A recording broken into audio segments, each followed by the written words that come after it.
está muy bien que negocies y que uses todas tus estrategias para bajar el costo y para acelerar la entrega y para todo ese tipo. Está muy bien, todo lo que tú quieras.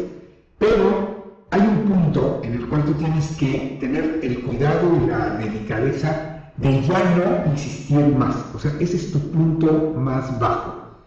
Y si excedes ese punto, es probable que tu proveedor te diga que sí. Hablo de los proveedores que tienes en obra, o sea, la gente que es mano de obra, o sea, electricistas, pintores, yeseros, camioneros, carpinteros, toda la gente con la cual interactúas. Es probable que en algún momento bajen su costo más de lo normal, pero si lo bajas más de lo normal, vas a tener problemas, dos tipos de problemas, que son los que a mí me han pasado.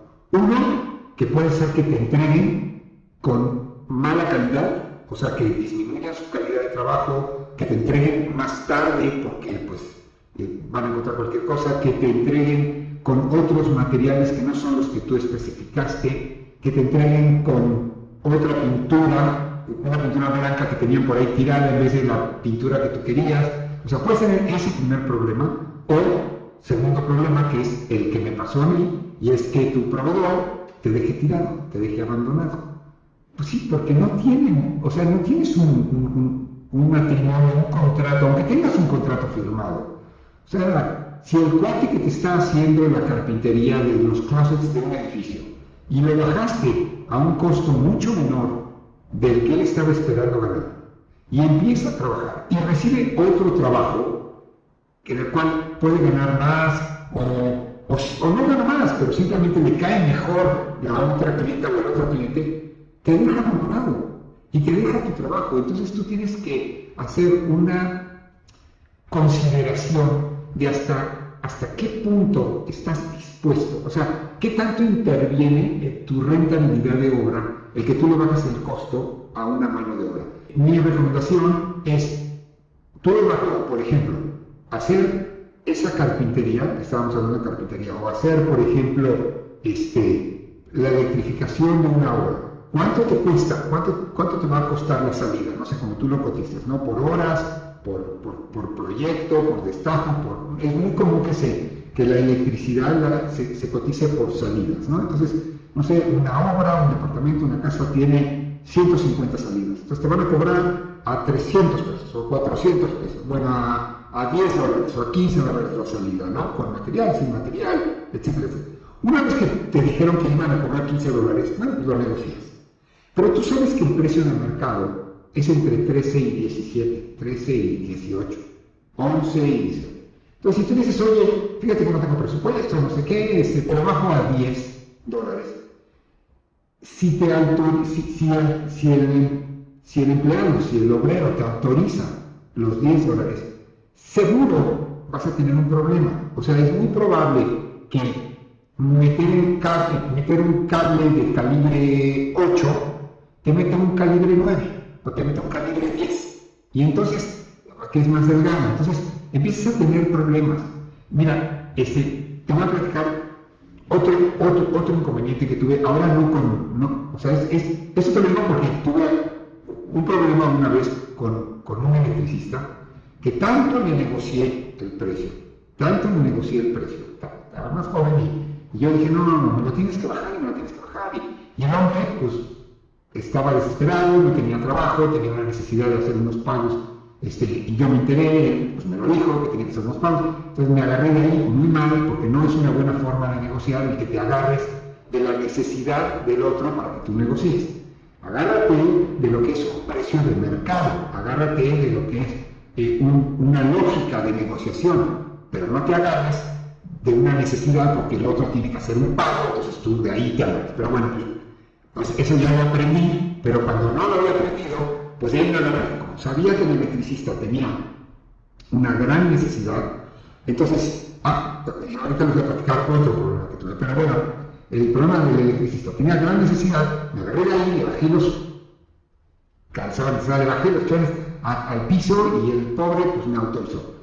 Él hizo la obra y en algún momento yo no tenía un buen residente de obra, no fin de residente de obra tenía a un muchacho muy jovencito que como que no le salió muy bien, y en algún momento, cuando ya estaba avanzada la obra, cuando ya habíamos colado y ya estaba bastante avanzada la obra negra, en algún momento vi una de las chalupas que están las salidas y vi el cable. Y cuando vi el cable me di cuenta que era un cable más delgado del que debería haber habido. Entonces hablé con el maestro y le dije, oye, ¿por qué está este cable que está más delgado? Ah, no. Pues me dice, no. Lo que pasa es que nada más en esta sección le puse un pequeño cable más delgadito, pero no se preocupe porque todo está en orden. Y no me latió. O sea, le dije, oye, pero ¿cómo? ¿Y por qué en esta sección pusiste un cable más delgado? O sea, no, pero mira, aquí están los cálculos y sí aguanta. Pues le dije, pues sí aguanta, pero no era el cable que está especificado. Entonces, si el día de mañana hay un problema, se quema algo, hay un problema de cortocircuito, quemas un equipo o algo así, el cliente va a venir conmigo, no va a ir contigo. Y va a venir conmigo y me va a demandar, me va a meter hasta en el bote. O sea, ¿por qué pones un cable? O sea, la especificación es clara, no sé en otros países cómo sean, pero en México cuando tú construyes tienes que llevar una bitácora de trabajos. Y en la bitácora se empieza a escribir todos los avances de obra. Hay bitácoras escritas y hay bitácoras electrónicas. Y en la bitácora tú tienes que poner, se coló la losa fulana de tal y se puso la varilla de 3/8 a cada 15 centímetros, o se puso la varilla de 1 pulgada, inclusive se saca fotografías y se va a guardar un archivo fotográfico de lo que va haciendo. Entonces, si en la bitácora tú me pusiste que vas a poner un cable del 10 y me pusiste un cable del 12 o del 13, ahí tenemos un problema. Y eso es un fraude, o sea, me van a meter a la cárcel, o sea, estoy engañando al cliente. Yo tengo que meter a la cárcel, pero a mí se me van a meter. No, arquitecto, que es nada más aquí. Bueno, pues fui a la central, a las partes de donde salían varios de los ramadales, y me di cuenta de que sí, en efecto, en algunos lugares usaba cable del 10, pero en otros había puesto cable del 12, no solamente en una sola recámara, lo había puesto en varios lugares más. Y entonces, pues me di cuenta, le llamé la atención, todavía yo no había tomado muchos cursos de cómo manejar a la gente y de cómo tratar con clientes enfadados o cómo tratar personas conflictuadas, ¿no? Cuando tienes un conflicto con este cliente, con ese proveedor. Pues yo tenía un conflicto con el proveedor y mal hecho, porque pues, hay técnicas para manejar al proveedor, para arreglar el problema y para que inclusive el proveedor quede mucho más tranquilo y satisfecho. Hay técnicas específicas, técnicas que yo he aprendido que están en estos cursos, pero que en ese momento yo no las tenía. Entonces, pues, me puse a los gritos y le dije que quién sabe qué, quién sabe cuánto, y aparte, muy mal de mi parte, porque además, miren, hay una fórmula de oro, hay una fórmula que por favor, arquitectos, apréndanse. Ustedes tienen que hablar en público de lo bueno que tiene una persona. O sea, ustedes tienen que felicitar en público, pero tienen que regañar o tienen que llamar la atención en privado. En privado, jamás se le llama la atención a un amigo, a un empleado, a un hijo, a un socio, a nadie se le llama la atención en público, nunca, porque entonces te estás creando un enemigo de por vida. Porque si tú tienes la voz más fuerte, o tú eres el líder del grupo, o tú eres el que tienes el micrófono, o tú eres el que estás llevando la conversación, y tú no es que agredas, pero tú llamas la atención y dices, oye, ¿cómo es posible que esto, como lo hayas hecho a tiempo, eres un irresponsable, los materiales no fueron los correctos, y bla, bla, bla, y le empiezas a levantar la voz, y sobre todo lo haces enfrente de la gente, lo estás demeritando, sobre todo si la otra persona no tiene tus conocimientos, o tu poder, o tu liderazgo, o tu poder de conversación, y qué sé yo. Por ejemplo, si hablas con un proveedor, o si hablas con un empleado, pues se hace más pequeño, pero jamás se le va a olvidar que lo demeritaste. Jamás se le va a ir el dolor de que le llamaste la atención en público. Entonces, por favor, aprendas esta fórmula que yo la aprendí leyendo y a golpes. Bueno, primero a golpes y luego leyendo y aprendiendo. Feliciten en grupo. Si hizo bien, si llegan a una obra y ven que un muro está muy bien repellado, o pusieron muy bien la iluminación, o quedó muy bien el detalle del escalón que pidieron, ¿verdad? Díganlo en voz fuerte, enfrente de toda la gente. Maestro Juan, qué bien le quedó esta pared, es usted un fregón. Yo sabía que podía confiar en usted, qué bárbaro, se lo aventó en tan poco tiempo. Híjole, mano, gracias a usted es que podemos hacer esta obra, mano. Eso, háganlo que lo oigan toda la gente. Ese maestro Juan te va a amar y te va a querer seguir por toda la vida. O sea, se va a volver parte de tu piel, va a trabajar contigo horarios extras, sin cobrarte, día y noche, no tengas el menor problema. Felicita en grupo.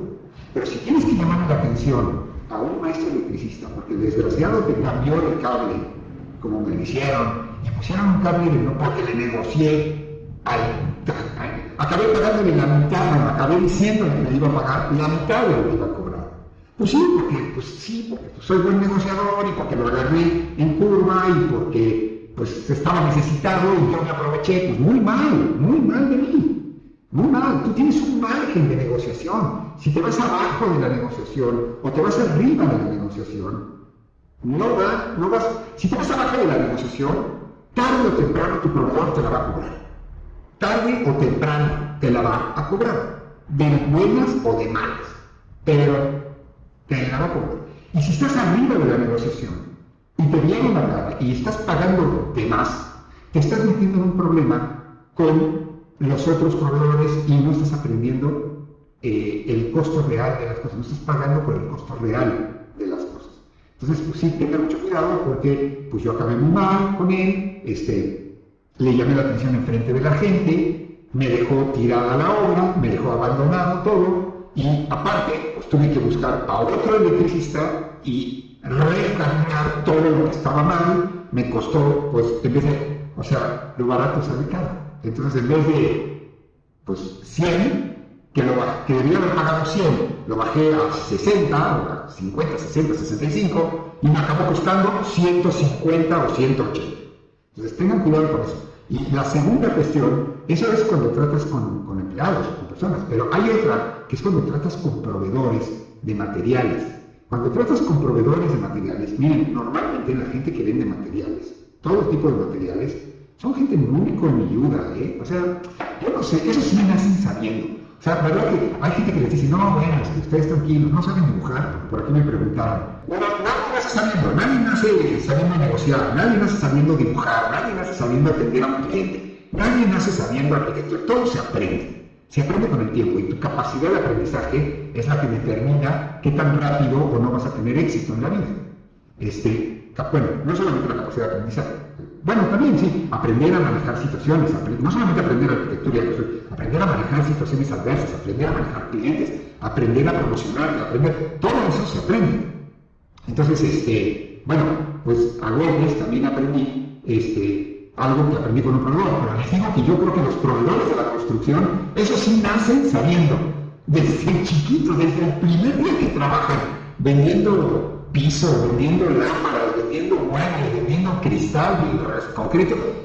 Esos cuates saben desde el primer día, no sé cómo le hacen, son unos buitres. O sea, a mí nunca me ha tocado un proveedor de materiales que sea así un novato, que está como que aprendiendo, que está como buscándole y que con ojos así de, no, hombre, son unos linces, son unos buitres. Hay que tener como mucho cuidado con ellos. Pero bueno. Pero también de ellos aprendes muy bien cómo negociar y cómo hacer las cosas. Bueno, yo también, una vez, también negocié un producto, unas llaves, unos accesorios. Y se los digo porque también, pues tengan cuidado con dos cosas. La primera, supervisar el producto que llega. Llámese, cerámica, llámese, lámparas, llaves, agua, lo que sea. Supervisen o tengan un agente de toda su confianza supervisando qué es lo que les entregan, porque aunque en el papel diga cerámica, fulana de tal, atrio de primera, pues te llega atrio y en vez de que te lleguen 1200 metros cuadrados de atrio de primera, te llega 1150 atrios de primera y 50 de segunda. O no te llegan 1200, si te llegan 1050 y le dieron una gana de la entrada, o se hicieron, güey. No, tengan tengan mucho cuidado con supervisar. Pero yo, por ejemplo, también negocié mucho con un proveedor para que me entregara unas llaves. Unas llaves de agua. En México se les llama llaves de agua, no sé, en otros países depende, ustedes digan de dónde están y cómo se llama. Entonces, negocié mucho unas llaves de agua. Entonces, me entregaron las llaves de agua, pero yo no me di cuenta y dos llaves de agua muy importantes, muy caras, las más caras de todas, las que iban en las recámaras principales, les faltaba un buje, les faltaba un elemento interior que era un elemento pues, importante, que hace que cierre y abra de manera delicada. Entonces, ¿qué es lo que pasaba? Que tú abrías y cerrabas y ¡pum! Salía todo, pues se cerraba todo, por no tener ese elemento.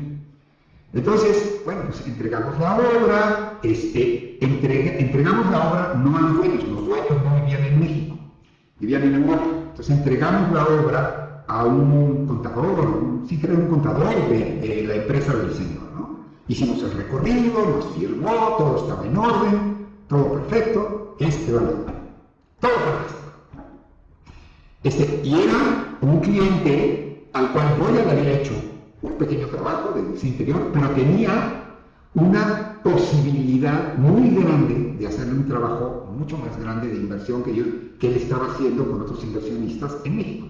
Y yo tenía esa oportunidad de hacerlo, entonces para mí era muy importante que su casa quedara preciosa, ¿no?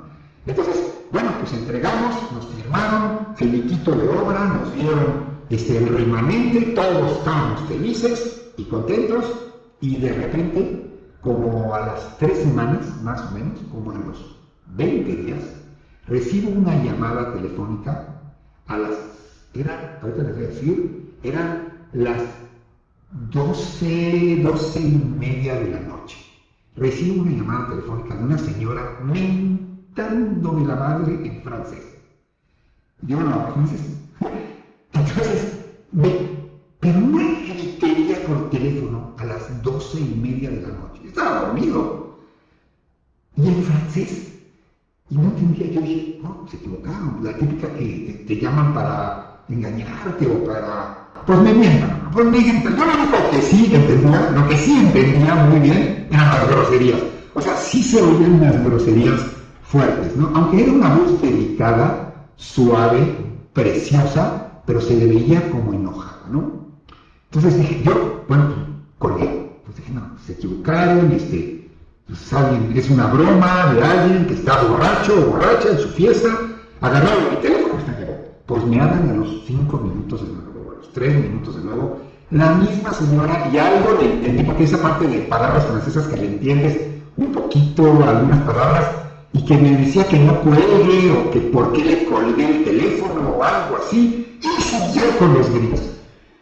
Entonces, pues dije, no, es que estos cuates no me van a dejar dormir. No, pues le colgué de nuevo, era un teléfono fijo, le colgué de nuevo y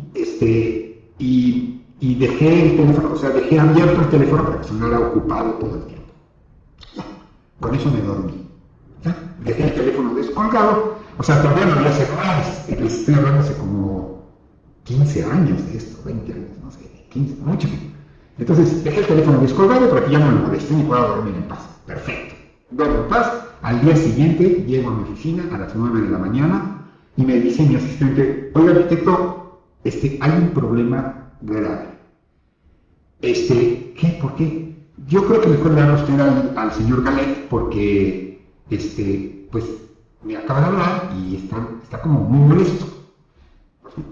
¿Cómo? Pero si les entregamos la casa hace 3 semanas, está un poca madre, está divina la casa. Está precioso, vimos todos los detalles, hasta le puse no sé qué otras cosas en el jardín, y una fuente que no me pidió, y un espejo de agua que no me pidió, y no sé qué. No, pues yo creo que está muy enojado, está muy molesto. Pues le hablo. Monsieur Galet, el señor Galet, qué bueno, ya digo, sí, con una voz así, ¿no? Una voz de muerto, una voz de mal, querido. Sí, llegamos ayer. En la noche, arquitecto, y tenemos un problema. Oiga, pero ¿cómo vio su casa? ¿Cómo la yo no sabía que yo llegaba, yo creí que llegaba más adelante, ¿cómo la vio? Oiga, vio el espejo de agua que le puse, yo creía que pues se había un poco molestado, pero bueno, pues dije, estaba muy padre, y a él le gustaba mucho el tema del agua, entonces dije, no, pues debe estar fascinado. y con una voz de ultratumba, me dice, oiga, usted le colgó a mi esposa 2 veces el teléfono. Bueno, en ese momento sentí aquí en la espalda, seguramente todos ustedes en alguna oportunidad sintieron algo similar. Sentí en la espalda un frío, así que me recorría de abajo para arriba. Dije, la verdad, no puede ser. ¿Sabe qué? Que mire, en México no se acostumbra los horarios, y no sé qué empecé a inventar, no sabía que era su esposa, y la verdad es que luego los chamacos, la gente joven, pues cuando toman de más y cuando están con la cerveza en la mano, pues agarran un teléfono y se ponen a hacer bromas, y México es muy complicado, luego hay problemas de seguridad. Me interrumpió y me dijo, oiga, pero seguía con una voz, uy, que cada palabra que decía era una cuchillada. Me dice, mire, yo le recomiendo que sea quien sea el que hable, no le corte el teléfono, mucho menos si es un cliente que le acaba de dar toda su, no sé, me lo dijo muy bonito, pero él me lo dijo muy fino. Su esposa era la que me puso como trapo, pero él me lo dijo muy fino. Sobre todo una persona con la cual pues, le está entregando su confianza, le está entregando su obra, le está entregando sus cosas, pues no es correcto que le corte el teléfono. Si usted está molesto, está enojado, pues dígale que se calme o vaya a ver de qué se trata. Digo, pero bueno, a ver, ¿pero qué es lo que pasó? O sea, bueno, sí, perdón, ya, discúlpeme con su esposa, la voy a ver. Por cierto, mientras estaba hablando, mientras estaba así hablando, así, yo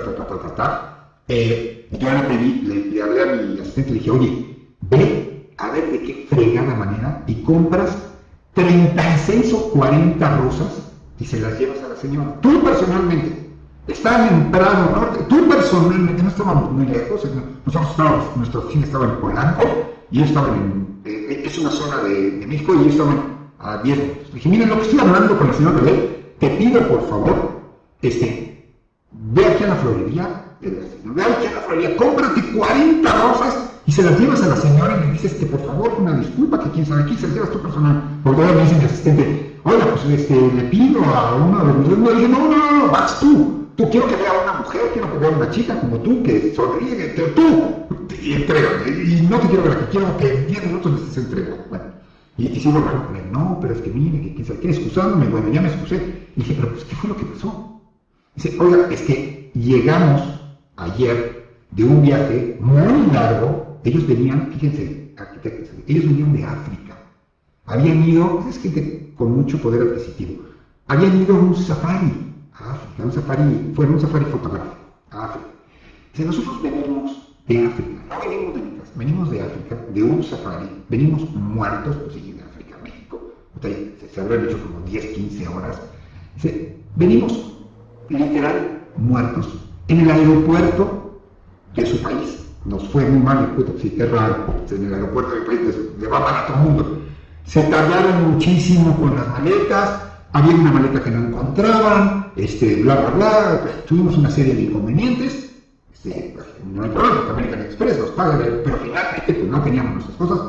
Vamos a nuestra casa, que el contador nos dejó la llave. ¿Qué es lo que usted quiere después de un viaje de 10, 12, 14 horas, que llega molido, que lo tratan mal o que tiene problemas en el aeropuerto y que llega molido a su casa en la noche a las 11, 11 y media de la noche? ¿Qué es lo que quiere, arquitecto? Pues ya le dije, no, pues dormimos. Dice, bueno, pero antes de dormirse, pues no sé, dan un regaderazo y mañana. Pues sí, pues nos tratamos de dar un regaderazo y el agua salía helada o hirviendo. Puta, pues ya caí. ¿Cómo? Pues sí, llegaron a las 11, 11 y media de la noche a tomar posesión del departamento y el agua, yo, por no haber supervisado, por haber negociado con ese cliente, era un distribuidor, no es mala la marca es una buena marca, es una marca mexicana, es una buena marca, no importa, pero la marca no importa cuál es, era una buena marca, pero por haber negociado con ese cliente, con ese proveedor, a este cuate se le hizo fácil cambiar los bujes interiores y esos bujes, que son unos bujes, son como, creo que tienen un no sé qué de platino, son unos bujes muy, muy sofisticados. Él los cambió por otros que no funcionaban bien. Se quedó, yo no sé para qué, Yo creo que para vender esas refacciones, o vete a saber para qué demonios las sacó, pero las sacó. Y entonces me entregó unas llaves de regadera de toda la casa que tenían mal esas salidas en los controles. Y entonces la gente cuando se bañaba, pues se bañaba o con agua fría o con agua caliente. Y entonces si tú llegas de un viaje de 15 horas, muerto, a tu casa y te quieres dar un regaderazo, y es tu casa nueva, que le costó una fortuna, no una fortuna, pero sí le invirtieron muchísimo dinero a esa casa, una casa pequeña, pero muy, muy bien pensada, con muchos detalles, pues claro que la señora encontró el teléfono del arquitecto y le habló a mentar una madre. Y yo lo que debería de haber hecho es haber ido a su casa y le debería de haber rogado que me disculpe, le debería de haber pagado una noche en el mejor hotel de México, porque pues, con lo que gané en esa casa, pues me fue bien. Pero no solamente lo que gané en esa casa, sino que traía otro proyecto, que era un proyecto 10 veces más grande. Entonces le hubiera explicado, oye, el proveedor, no sé qué, no sé cuánto, váyanse ustedes por favor, escojan Four Seasons o al hotel que ustedes quieran. Y quédense el tiempo que ustedes quieran, hasta que yo arregle este tema. Pues no contesté el teléfono y lo dejé colgado y la señora pues, que siga gritando y que la haga como quiera. Pues muy mal. Eso es por exceder los límites de la negociación, 1, y 2, por no supervisar el producto que te están entregando. No supervisar, sobre todo pues, los productos más importantes, los más complicados. O sea, cuando estén armando una losa, pues tienes que estar ahí, porque no te vayan a cambiar la varilla, no te vayan a poner menos varilla. Lo que le hicieron a un amigo mío, le ponían menos varilla, en vez de poner la varilla, no sé, creo que era 15 centímetros o 20 centímetros, pues la ponían a 35 centímetros. Ay, aquí total, pues no se va a caer, de hecho no se cae, pues no se va a caer nunca. No se va a caer nunca, pero está fuera de la especificación. Y toda esa varilla la vendieron por fuera porque el cuate pues nunca fue a supervisar. Y cuando colaron, pues ya quedó ahogado, entonces nunca se dio cuenta de qué varilla pusieron, hasta mucho después, porque hicieron una ampliación, y mucho después, cuando hicieron la ampliación, tuvieron que romper el concreto viejo para empalmarlo con el concreto nuevo de la ampliación, y cuando rompieron la losa de concreto viejo, se dieron cuenta que la varilla venía a, no sé, a 35 centímetros o a 40 centímetros en vez de a 15 centímetros. Se quiso morir, fue y sin pedir ni autorización ni nada, fue y puso estabilizadores, o sea, le habló a un ingeniero calculista y puso una estructura metálica, y le costó, o sea, el no supervisar, te cuesta. Por supuesto que yo perdí la obra de Garrett, la perdí, pero no sé cuántas regaderas eran, creo que eran 3 regaderas. La perdí por 6, 8 bujes, por haber negociado más abajo. Hasta me llamó la atención porque esas eran un precio de línea, o sea, las llaves, ese tipo de productos luego tienen un precio casi que no se negocia, ese es el precio estándar. Y qué raro que no me lo dieron más bajo, ¿no? Pues sí, pues no es raro. Entonces tengan cuidado porque lo barato sale caro. Entonces tengan cuidado cuando negocien con sus empleados, con su gente, con sus amigos, con sus esposos o con sus esposas. Tengan cuidado, no negocien más abajo de lo que dice el papelito. Es una forma de negociar, Cuando ustedes vayan a negociar algo, yo les recomiendo que una de las cosas, cuando tienen que negociar algo que ustedes que ustedes están vendiendo, yo les recomiendo que en un papel escriban el precio mínimo. O sea, ustedes quieren vender algo en 100,000 o en 100. Ustedes quieren vender algo en 100 y están dispuestos a negociar. Entonces, si lo quiero vender en 100, pues lo voy a dar en 110 para empezar a regatear y negociar. Y si no se vende en 100, pues el otro va a pedir 80. Si yo de 100 me voy a 110, el otro no se va a ir a 90, el otro se va a ir a 80. Eso ténganlo. O sea, si ustedes dicen, este mouse, yo quiero ganar 100. Este mouse te lo doy en 120. El otro va a decir 80. No va a decir 10, perdón, te lo doy en 110. Ustedes van 10 arriba, el otro no va a ir 10 abajo, El otro va a ir 20 abajo. Eso, que ni qué. Eso, délo por hecho. Entonces, si ustedes quieren 100, bueno, me voy a pedir 110, 120, el otro me va a pedir 80, me va a decir 80, vamos a negociar a 100, bla, bla, bla, ¿no? Bueno, ese es el único punto.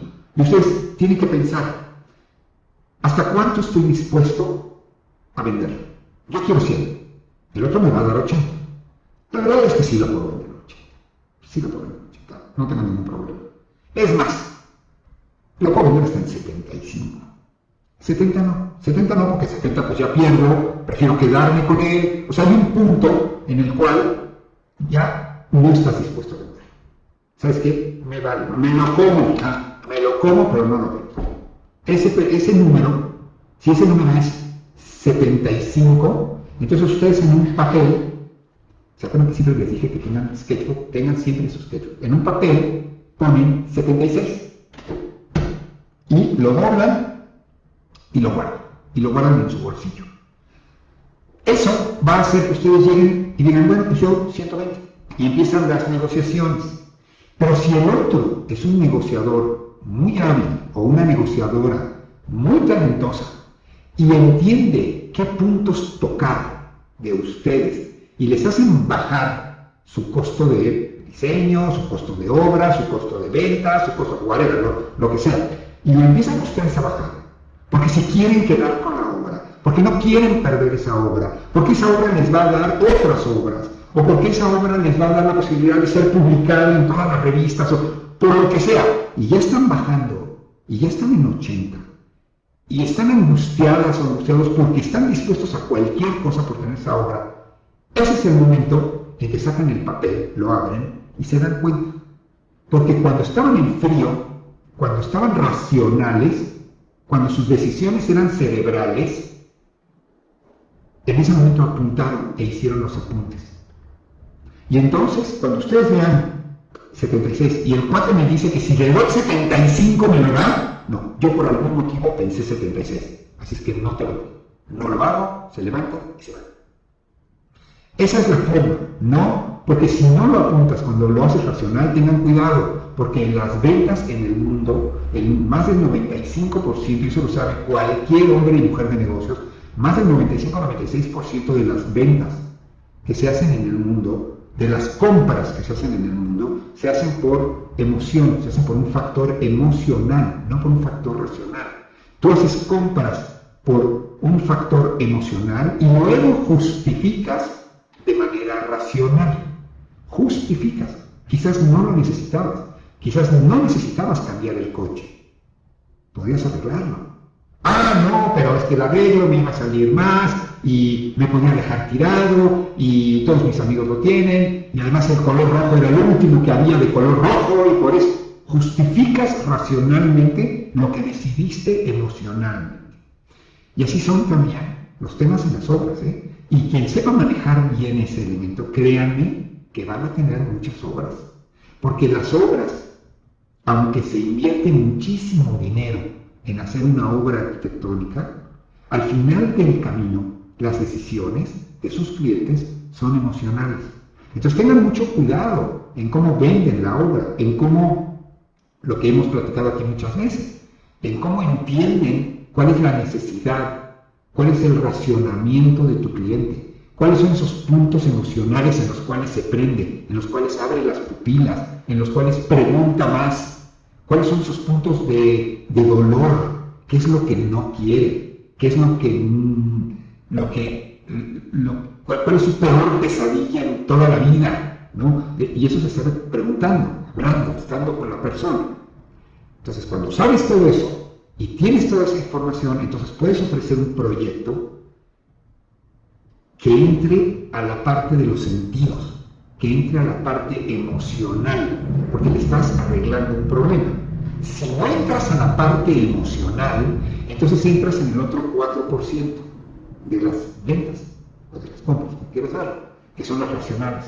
Entonces es cuando se te empieza a cuestionar todo. ¿Y por qué esta altura? ¿Y por qué este material? Oye, arquitecto, ¿y por qué me sale tan caro?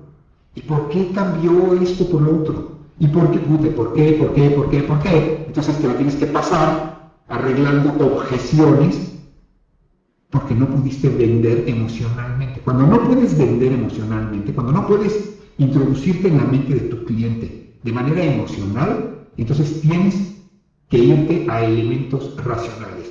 Y desafortunadamente, los elementos racionales casi siempre van a caer en el costo, en el precio. Y ahí, cuando tienes que empezar a negociar, cuando tienes que empezar a bajar precios, a bajar costos, a bajar tus utilidades, a bajar la rentabilidad del proyecto, en ese momento todo el mundo pierde. Tú pierdes porque no ganas lo que tienes que ganar.